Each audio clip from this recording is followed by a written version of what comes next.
Mes chers compatriotes, en ce qui me concerne, j'ai, comme vous le savez, fait part le 5 mars dernier à toute la nation, devant le Parlement, réuni en congrès à Yamoussoukro, de ma volonté, bien que la nouvelle Constitution m'y autorise, de ne pas faire acte de candidature et de passer la main à une nouvelle génération.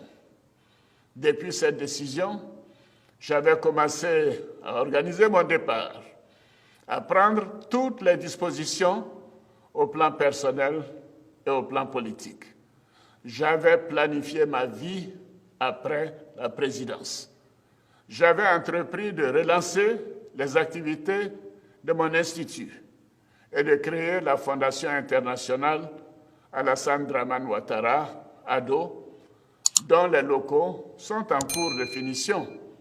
J'envisageais ainsi de mettre mon expérience en matière économique et de gouvernance au service des pays et des institutions qui le souhaiteraient. Au plan politique, ma décision avait abouti à la désignation, le 12 mars 2020, d'un candidat, chef d'équipe de cette nouvelle génération, de cadres compétents et dévoués, à même de préserver les acquis de notre pays en matière de paix et de progrès. Mais comme le dit l'adage, l'homme propose, Dieu dispose. Les récents événements tragiques avec le décès du Premier ministre Amadou Gon Coulibaly laissent un vide au niveau de l'équipe que j'avais mise en place pour poursuivre et consolider le programme de développement économique et social pour lequel vous m'avez fait confiance. Par ailleurs, le calendrier très serré, à peine 3 mois avant l'élection présidentielle. Les défis auxquels nous sommes confrontés pour le maintien de la paix, la sécurité nationale et sous-régionale, ainsi que la nécessité de juguler la crise sanitaire. Le risque que tous les acquis, après tant d'efforts et de sacrifices, consentis par toute la population, soient compromis. Le risque que notre pays recule dans bien des domaines. Tout cela m'amène à reconsidérer ma position.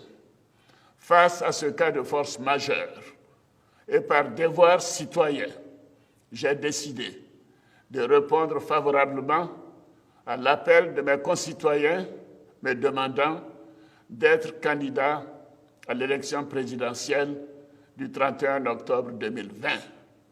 Je suis donc candidat à l'élection présidentielle du 31 octobre 2020. Je peux vous assurer que cette décision mûrement réfléchie est un devoir que j'accepte dans l'intérêt supérieur de la nation, afin de continuer de mettre sans relâche mon expérience au service de notre pays. Compte tenu de l'importance que j'accorde à mes engagements et à la parole donnée, cette décision représente un vrai sacrifice pour moi, que j'assume pleinement par amour pour mon pays. Par cette décision, je vais aussi prendre le temps d'achever de préparer la relève.